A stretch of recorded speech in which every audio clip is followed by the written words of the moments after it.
Salut les amis, j'espère que vous allez bien. Bienvenue pour cette nouvelle vidéo, comme d'habitude. Plaisir énorme d'être avec vous aujourd'hui. Aujourd'hui, on va parler de contrôler son risque. D'accord, super important. C'est une des raisons pour lesquelles la plupart d'entre vous échouent. Parce qu'ils ne savent pas contrôler leur risque. Je vois encore des mecs parfois qui posent du 10, 15, 20, 30%. Des tipsters qui recommandent de mettre 30% par mise. Ça me rend ouf. 30% par mise, c'est-à-dire que tu es à 3 paris de perdre tout ton bif. Tout simplement un petit caille. Donc, sachant que c'est pas le but, aujourd'hui vidéo spéciale comment contrôler ton risque à ma manière. C'est parti.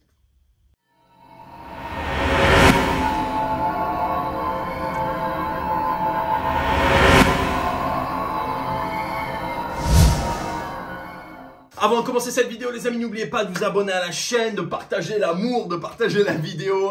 Mettez un petit like, n'hésitez pas à laisser un commentaire si vous avez votre manière à vous de contrôler les risques, si vous avez une question, quelle qu'elle soit, n'hésitez pas, avec grand plaisir. Je suis toujours là pour vous répondre. J'essaie de répondre à absolument tout le monde, d'accord? Que vous m'envoyez un mail, un message, un commentaire, bref. On est dans le game, on est là les bébés. Je suis un peu au taquet ce matin. C'est la 3e vidéo que je tourne. J'ai pris un petit pré-workout à 4 h du matin. Il est 11h23, je suis encore bouillant. Bref, on s'en fout. C'est parti. Bon, dans cette vidéo, je vais m'efforcer de pas seulement vous parler du risque reward ratio, d'accord? On sait, c'est mieux de mettre 1% par trade, 2% grand maximum. Bref, on connaît la musique et c'est vrai en fait, d'accord? C'est vrai, commencez pas à partir en sucette, à poser des trop grosses mises et ça me fend le cœur. Parfois, j'ai des mecs qui me suivent, qui respectent bien les codes d'entrée, les codes de sortie, qui prennent leur cash out quand il faut, qui tradent intelligemment. Par contre, sous prétexte qu'ils ont une petite bankroll, ils mettent trop, d'accord? Ils mettent du 20-25%. Et mais qu'est-ce qui se passe en fait? S'il y a 4-5 trades perdants de suite, ce qui peut arriver, ça y est bébé, t'es plus dans le game en fait. Donc, l'idée, on est intelligent, on joue sérieusement et on gagne du bif, d'accord? Donc, ayez toujours un safety net, d'accord? C'est comme ça que je l'appelle, un filet de sécurité, ok? Super important. Je m'adresse notamment aux personnes qui ont des bankrolls légèrement plus importants, d'accord? Je pense minimum 800 balles, d'accord? 800 ou 1000 balles. Mettez uniquement ce dont vous avez absolument besoin pour trader sur votre compte de trading, d'accord? Très important de pareil, peu importe. Mettez uniquement ce dont vous avez besoin. Si vous pensez que vous avez besoin d'avoir 10 000 balles sur votre bankroll, mettez 10 000 balles sur votre bankroll, il n'y a pas de problème. Si vous pensez que vous avez besoin de la totalité des 1000 sur votre bankroll, absolument aucun souci, d'accord? Ça n'a rien à voir avec la fiabilité et sécurité d'une plateforme par rapport à une autre. Betfair, c'est super fiable, Orbitix, super fiable, enfin bref, il n'y a aucun problème, d'accord? Asian Connect, c'est tombé, bref, c'est magnifique, ok? On a la chance d'être dans un monde où tout ça, c'est super safe. Donc, pourquoi est-ce que je vous dis de mettre qu'une partie de votre bankroll? Parce qu'en fait, le tilt, ça peut toucher tout le monde. D'accord? Le tilt, petite définition du tilt pour ceux qui ne sont pas au courant, action spontanée et compulsive de poser une énorme partie de sa bankroll sur un pari avec une micro-cote, sous prétexte qu'on a perdu les quelques paris précédents. Voilà. Grosso modo, tu rentres dans un casino, tu regardes un mec qui a une roulette, c'est un tilter. Voilà, c'est un petit peu l'idée. C'est cadeau.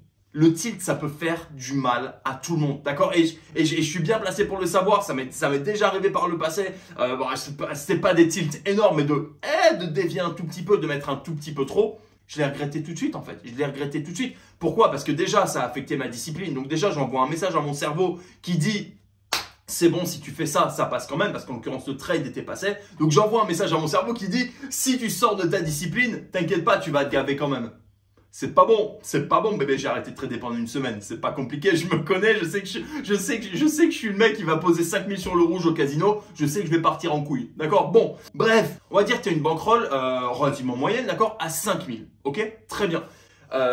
J'ai fait un week-end avec un élève la semaine dernière, d'ailleurs il se reconnaîtra et il y a pas de méchanceté dans mes mots, qui a perdu, il me semble, sans vous dire de bêtises, qui a perdu à peu près 7% je crois sur le week-end.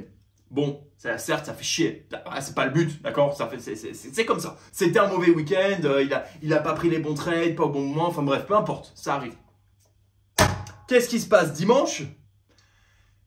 Nadal, Medvedev, finale de l'Open d'Australie, d'accord? Nous on traite que le foot, ok? Alors c'est pas ma spécialité le tennis, donc j'y touche pas. J'aime regarder, mais c'est tout. Medvedev mène 2-7-0. Qu'est-ce qu'il fait, ce champion du monde que j'aime? Mais qu'est-ce qu'il fait, gros?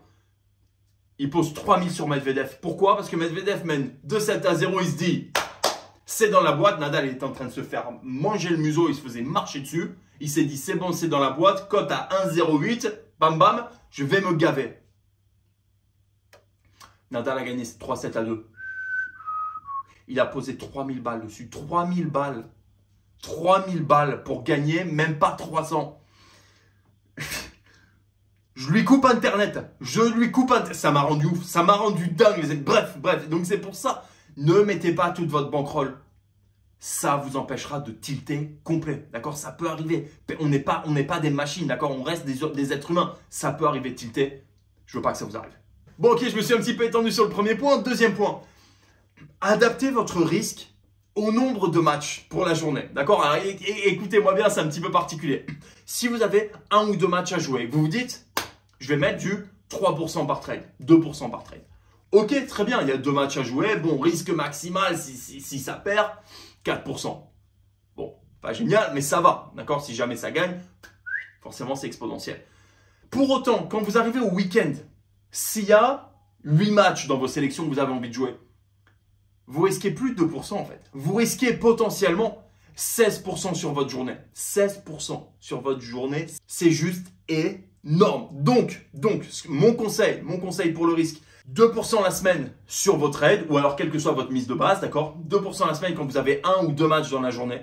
Par contre, le week-end, quand vous arrivez sur une plateforme où il y a énormément de matchs, on y va mollo sur le risque. Ça sert à rien d'être gourmand. Ça sert à rien d'être gourmand. Le but, encore une fois, c'est de rester dans le game. C'est de faire de l'oseille. D'accord? C'est pas de tout perdre parce que je peux vous garantir un truc. Si vous perdez 16% dans la journée, c'est tilt assuré. C'est tilt assuré. Tu vas péter un boulard. Tu le fais 1 fois, 2 fois, 3 fois, ça est terminé. Merci, au revoir. Tu vas partir en sucette et tu vas poser de l'oseille sur un match de tennis dégueulasse. Donc, adaptez votre risque au nombre de matchs que vous jouez. Super, super important. En troisième point, bien sûr, connaissez vos faiblesses. D'accord? On connaît nos forces, on sait où on est costaud. Connaissez vos faiblesses. Est-ce que tu as tendance à faire de l'overtrading? Est-ce que tu as tendance à avoir une énorme FOMO? D'accord? Fear of missing out. Donc, c'est la peur de rater le but si vous rentrez pas assez tôt dans le marché. Donc, vous avez tendance à prendre des cotes plus basses. Hashtag cote de merde. Et donc, à baisser votre risque récompense. Sur le long terme, ça peut vous affecter. Ça peut, in fine, vous faire perdre de l'argent. D'accord?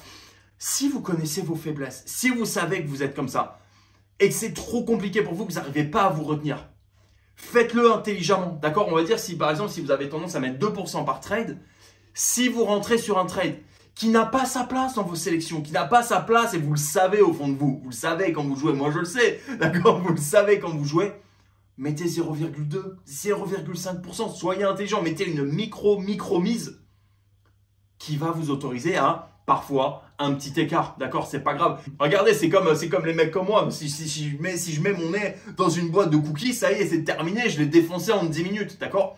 Voilà, je me connais. Donc, si j'ai la dalle, j'en prends un. Ok, j'en prends un et je demande à ma femme de cacher la boîte. Comme ça, on n'en parle plus, d'accord. C'est un petit peu l'idée. C'est con, mais c'est un petit peu l'idée, d'accord. Si vous sentez que vous êtes en train de dévier, mettez une micro-mise, d'accord. Croyez-moi, sur le long terme, ça va vous rendre service de dingue.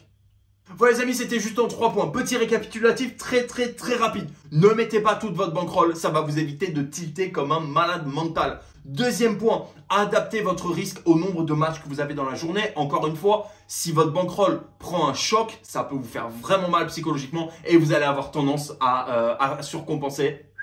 Jamais de la vie, on n'est pas là pour se rattraper, on est là pour gagner de l'oseille. Troisième point, connaissez vos faiblesses, d'accord? Si tu connais tes faiblesses, il n'y a pas de problème, on en a tous. Je sais que c'est compliqué, pas de souci. Par contre, petite mise, micro-mise. Voilà les amis, on arrive déjà au bout de cette vidéo. J'espère que ça vous a plu, j'espère que vous avez passé un bon moment pour ma part comme d'habitude. Je me suis éclaté, je me suis régalé. Voilà, super important. Je sais que ça coûte tellement d'oseille à vous tous. Je sais que ça coûte de l'oseille aux mecs qui sont dans ma formation. Mais en général, ils le font une fois parce qu'ils savent qu'ils se prennent un taquet tellement énorme.